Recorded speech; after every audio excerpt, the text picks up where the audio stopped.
অগ্রণী ব্যাংকে আমার লকার, আর একটা ব্যাংকে পূবালী ব্যাংকে, সে পাকিস্তান আমল থেকে গহনাগাটির লকারই আমরা রাখতাম। এটা আমাদের পারিবারিক সবার। 1981 সালে আমি যখন ফিরে আসি, জিয়াউর রহমান যখন বেঁচে ছিল আমাকে কিন্তু 32 নম্বরে ঢুকতে দেয়নি।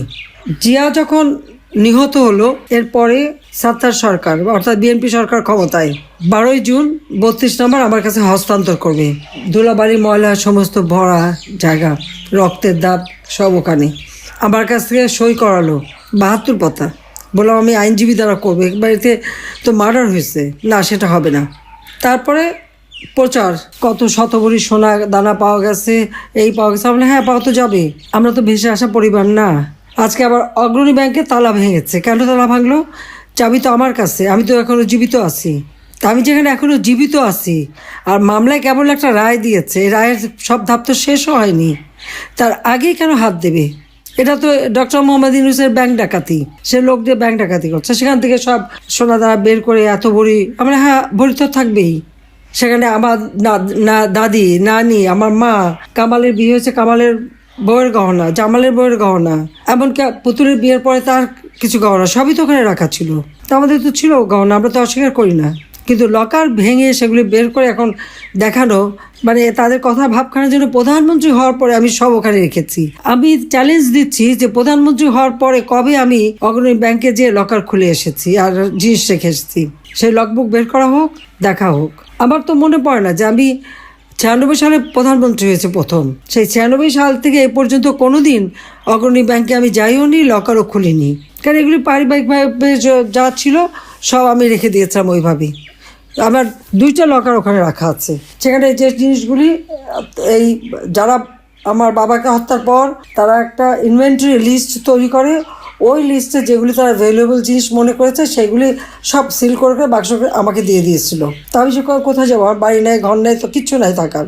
আমি লকার ভাড়া নিই, সেই লকারে যে সব কিছু ওইভাবেই রেখে আসি। তারা আমাদের ঘর বাড়ি যা ছিল সব তো লুটপাট করে নিয়েছে। 32 নম্বর বাড়ি তো আমরা জনগণকে দান করে দিয়েছিলাম। সেটা প্রথমে আগুন দিল, তারপরে লুট করো, ভাঙলো বুলডোটা দিয়ে। অজয় সাহেবের একটা বাসা সুধা সদন, সেটাও লুট করলো। সেখানেও আমাদেরও, হ্যাঁ সেখানে আমার অনেক গহনাগাটি ছিল, আমাদের সবারই ছিল। সেগুলিও লুটপাট, কাগজপত্র যা কিছু ছিল সব শেষ। তারপরে আগুনও দিল।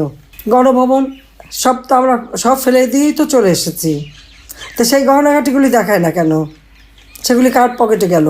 শুনছিলাম যে ইউনূস সাহেবের বড় মেয়ে নাকি এসেছিল, অনেক নাকি হীরার গহনা নিয়ে গেছে। তাহলে কি এগুলি আমাদেরগুলি নিয়ে গেল নাকি? ইউনূস তো নিজেও ঢুকেছিল ওই বাড়িতে সবাই মিলে, সেটা আমার প্রশ্ন। কিন্তু একটা লকার ভাঙতে গেলে, যে এখানে আমি এখনো জীবিত, চাবি আমার কাছে, পারমিশন ছাড়া এই লকারটা ভাঙে কিভাবে? আমাদের পারিবারিক একটা ঐতিহ্য আছে এবং আমাদের অবশ্যই পারিবারিক সমস্ত সম্পদ নিশ্চয়ই ছিল, আছে। আমার নানির যত গহনাগাটি ছিল, এখন ওখানে সে গহনাগুলি দেখাক, অনেক পুরোনো আমলের গহনা। এখন শুরু করছে যে ওখান থেকে নাকি সব নাকি ওখানে রেখে আসছি। সেখানে আমি সবাই দেশবাসীকে আপনাদের মাঝেই বলতে চাই যে লাস্ট কবে গেছে আমি লকার খুলেছি আর কবে কী রেখেছি। ব্যাংকে কিন্তু ওগুলো হিসাব থাকে, সেটা দেখে যেন কথা বলে। তারা একের পর এক বাবা মা ভাই সব কেড়ে নিয়েছে, বাড়িঘর তাও নিয়ে নিয়েছে, নিয়ে যাক ওগুলি ফকিরের দল। কিন্তু এই যে অপবাদ দেওয়া, এই অপবাদ দেওয়া কেন? আর এটার অপবাদ তো দিয়েছিল 40 দিন পর্যন্ত। জিয়া মরার পরে বই বাড়ি আমাকে হস্তান্তর করে প্রতিদিন টেলিভিশনে দেখাতো যে জিয়ার কিছুই ছিল না, ভাঙা সুটকেস, সেরা গেঞ্জি আর আমাদের অনেক সম্পদ। আমি বলছি হ্যাঁ আমার তো সম্পদ ছিল, আমার বিয়ের সময় তো শতভরি সোনার গহনা আমি পেয়েছি। এক চট্টগ্রামে আমাকে রিসিপশন দিয়েছে 1 বছর পরে, সেখানেও তো 50-60 ভরি সোনা আমাকে এবং হীরার সে সব উপহার দিয়েছে, গাড়ি উপহার দিয়েছে। আওয়ামী লীগ এটা করে।